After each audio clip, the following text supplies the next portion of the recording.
Hello, let's talk about the co-occurrence matrix and the relationship between the co-occurrence matrix with a varied distribution. So imagine that we have a random variable that it's going to be xr, and then we have another variable that it's going to be xc that represent r for rows and c for columns. And the co-occurrence matrix can be something like this one. So you have a matrix, and then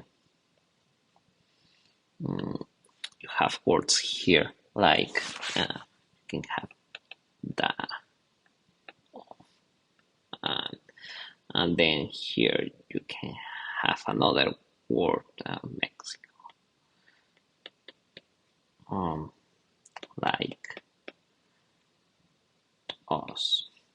And of course you have all the words here, and you have all the words here, and the order doesn't matter. The order, the co-occurrence matrix could be like, okay, of course this matrix can follow, so I'm just follow there and follow there, and here is the times we have seen the word that followed by Mexico, I don't know, 2 times, or the number and followed by Mexico 0 times, 1 time here, and then 10 times here, and these are numbers.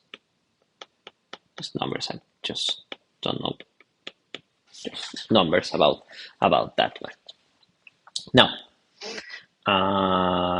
the co-occurrence matrix is just a count, so we only count the number of times we have seen the variable r, and it's followed by the variable xc, the random variable. The question is, how can we compute the probability of this bivariate function, which is the probability of seeing xr, the probability of seeing these two pairs? And to see this, what we can think of it is that we can imagine that the pair, first, let me just number these ones. For example, if we have a dictionary and Mexico is the word 10, this is the word 11, this is the word 12, and then that is the word, I would say 2, then this is 3, this is 4. In fact, what we are is that we can relate to any of these numbers. I'm talking about to any of these numbers just by saying, okay, that number 10, well, is in fact 310. We saw 310 10 times. And now, if we order somehow this one, we can assign, instead of having a matrix, let me make a small matrix. So we have a really, really small matrix, just 4 elements. And then you have 4. Because with that one, so you have 1, 2, 1, 2, and this is, as you can see, this is the element 1, 1, this is the element 1, 2, 2, 1, 2, 2. But we can create a mapping. We can change this. So we have, you can say, I have a function m that transforms the two natural numbers into another natural number. And one straightforward approach would be, okay, I'm going to save this one. Instead of saving it into as a matrix, I can say, well, the element 1, 1 is this one. Then the element 1, 2 is this one, 2, 1, and 2, 2. Yes, so this is the element 1, this is the element 2, 3, and 4. And with this simple mapping that you can do for any matrix, you can see that we are changing instead of having a bivariate distribution, we have only a variable that has different outcomes. How many different outcomes? Well, in this case, we have in this case we have two variables, two random variables. One, this is x row, and this is xc. Each one of them has two different outcomes, so in total we have four different possibilities, and then we can have a categorical distribution with well, if I say that the variable x are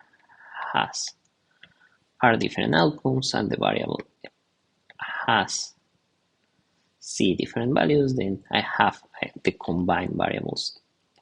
I'm just going to type it like this one, just to name that there is a new variable.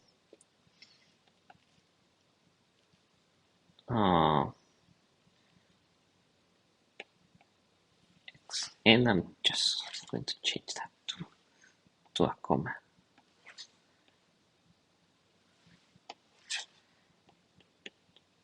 Then xn has RC values. And based on this, we can,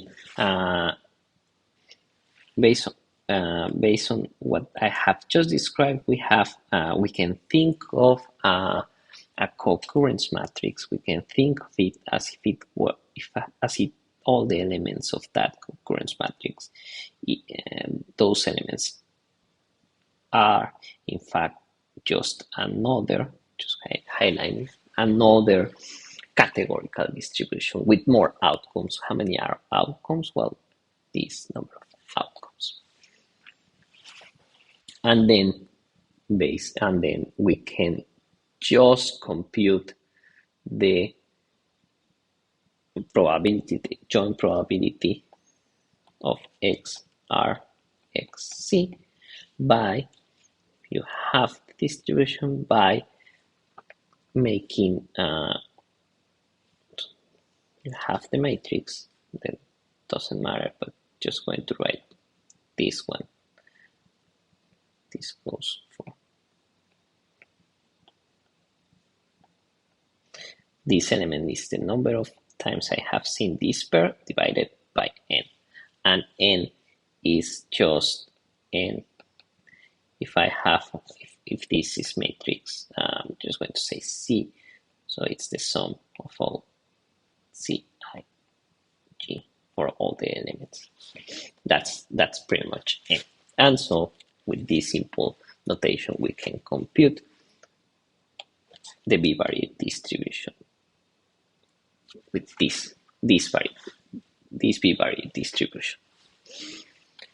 Now, I will continue talking about, we have, as you can see, it's very simple. We just need to compute this one and divide all the elements by n, and then we have a bivariate distribution.